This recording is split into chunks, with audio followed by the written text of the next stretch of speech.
Bonjour, je ne sais pas si je suis au bon numéro, j'ai appelé le 3919.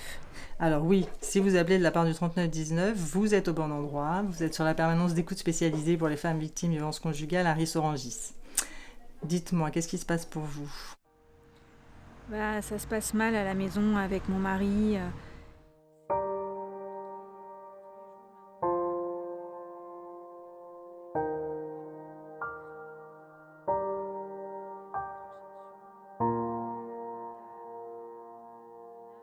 Je peux même plus sortir.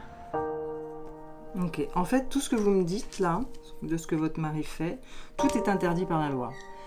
Donc, il n'a pas le droit de vous pousser, il n'a pas le droit de vous insulter, il n'a pas le droit de vous cracher. Si vous n'avez pas envie d'avoir une relation sexuelle avec lui et que ça se passe quand même, ça s'appelle un viol, même si c'est votre conjoint. Et vous avez tout à fait la possibilité de déposer plainte pour tout ce qu'il vous a fait. Mais j'ai un peu honte, moi, de déposer plainte. Je pourrais pas plutôt déposer une main courante? Alors non, maintenant, les violences conjugales, on ne prend plus de main courante. On prend une plainte, le policier va vous écouter, il va vous poser des questions sur l'ensemble des violences que vous avez vécues avec ce monsieur. Il va vous donner un rendez-vous pour aller voir un médecin à une petite consultation médico-judiciaire qui va vous délivrer un certain nombre de choses sur certificat qui va être ensuite remis à la plainte avec la plainte et après par contre il y aura automatiquement une convocation de monsieur au commissariat. Mais en tout cas, ce qu'il faut que vous ayez bien en tête, c'est que c'est absolument pas à vous d'avoir honte. C'est votre mari qui est responsable de tout ce qui se passe, pas vous. Et si je veux divorcer, qu'est-ce que je dois faire du coup?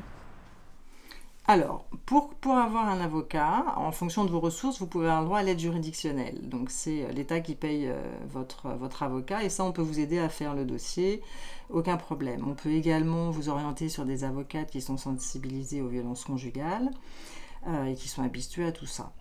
Alors, vous m'avez dit tout à l'heure que c'était monsieur qui avait, lui tout seul, la clé de la boîte aux lettres.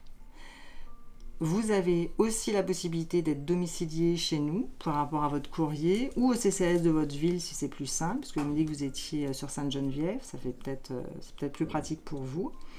Et voilà, donc ça c'est tout le début par rapport à la procédure de divorce. Bah, merci beaucoup en tout cas de m'avoir écouté.